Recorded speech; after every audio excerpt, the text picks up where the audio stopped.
Hola, ¿cómo están?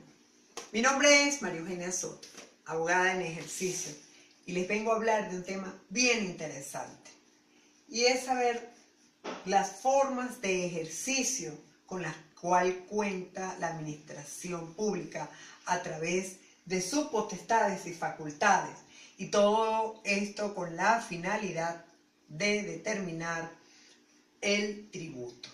Ahora bien, hablar del tributo no es hablar de hoy, es remontarnos al Imperio Romano.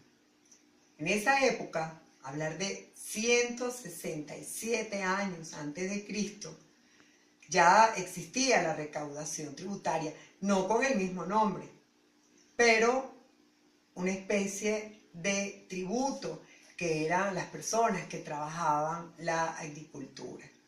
Ellos cobraban de toda esa gran producción, de esa riqueza, desde el 1 al 3% para coadyuvar con los gastos del Estado. Siempre ha tenido la misma finalidad.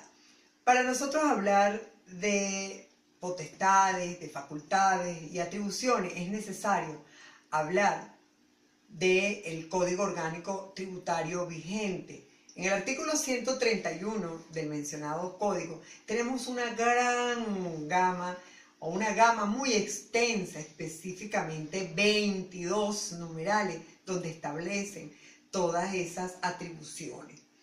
Las facultades, que también son otras de las cuales comenta y que tenemos aquí en el título de nuestra lámina, hablar del artículo 137, donde tenemos 15 específicamente facultades para que la administración tributaria pueda cumplir con esa finalidad.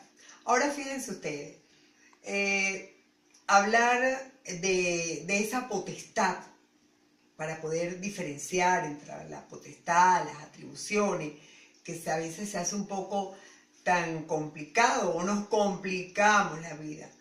Es una especie de trilogía, es hablar de poder, es hablar de esa potestad desde esos tres puntos de vista: poder, derecho y deber. Un poder que efectivamente se hace o se aplica a quien la ostenta para poder hacer cumplir ese deber.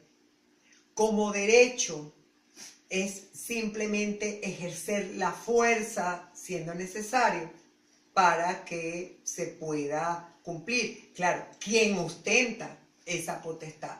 Y por último, el deber, que siempre debe estar presente en los funcionarios a quienes tienen la potestad para poder hacer que se cumpla. Ahora bien, continuando con las atribuciones establecidas en el artículo 131, en el numeral 1 específicamente tomé porque ahí donde aparece precisamente todo lo que es la recaudación, los intereses, las sanciones y otros. Fíjense ustedes entonces que cada vez vamos avanzando, pero lo más importante, amigos, es ver las formas, cómo se hace. Si existen las leyes, si bien es cierto, están establecidos, ¿de qué nos sirve si no se ejercitan? Para nosotros poder continuar y lograr la finalidad. La determinación de oficio es una de las formas por las cuales la administración tributaria hace presente. El oficio, cuando nosotros hablamos de esta forma que tiene la administración tributaria, lo hace a través de dos sistemas. Uno de ellos es sobre base cierta y el segundo es sobre base presuntiva.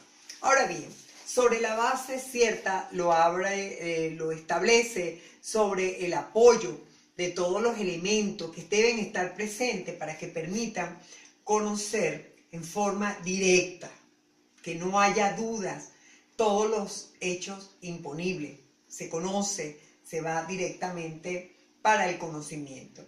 Cuando hablamos de la base presuntiva, entonces allí ya se cambia. Ahí tenemos entonces el mérito de todos esos elementos, de los hechos, igualmente para poder establecerse de alguna manera la obligación tributaria establecido en el 142 del Código Orgánico Tributario. Todo esto se establece a través de una serie de procedimientos, de los cuales podemos nombrar uno en sede administrativa. Fíjense ustedes, la administración tributaria tiene un sinfín, hablarlo así, de formas de poder establecer, de poder determinar a través de esas fiscalizaciones esos tributos con sus notificaciones, bien sea al responsable, a la persona que se encuentra en ese momento en algún establecimiento, siendo el caso, para poder establecer cuál es la cuantía. Esos deberes de la administración, porque cuando tenemos derechos tenemos que automáticamente hablar de deberes establecidos en el 147 del COT, nos va a permitir que la administración tributaria coadyuve con el usuario y le informe particularmente, por ejemplo, podemos nombrar de esos recursos del cual el usuario puede hacer uso para poder ir ante la administración tributaria y defender sus derechos.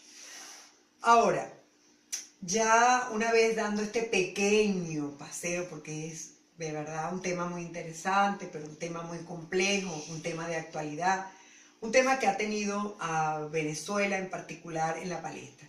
Antes se vivía de las rentas petroleras, era lo que los grandes economistas, los grandes estudiosos de la economía decían. Sin embargo, muchísimos otros tenían la postura que no era así, que siempre hemos estado por encima, es decir, la recaudación de los tributos es lo que ha mantenido en estos últimos tiempos, sobre todo después de la caída del petróleo, es la recaudación de los tributos lo que ha mantenido que Venezuela pueda hacer o lograr la finalidad que es precisamente poder revertir o invertir en esos tributos, en educación, en salud, en fin, en todas esas series de circunstancias, o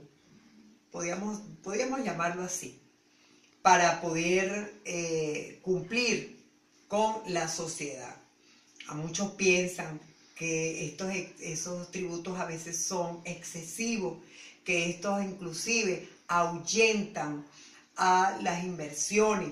Por otra parte, en lo particular, podría decir que falta de esa cultura tributaria es lo que a veces no permite que se pueda obtener una recaudación, y que a pesar de que están esas formas de ejercicio, a veces esos ejercicios, amigos, se extralimitan.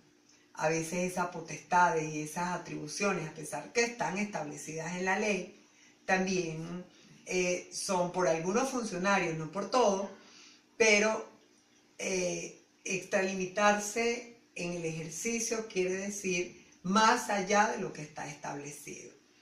Bien, amigos, esto es todo en este breve paseo por este tema tan complejo y tan interesante sobre la forma que tiene que hacer uso para ejercitar todas esas atribuciones, actitud que nosotros debemos seguir apoyando. Muchas gracias.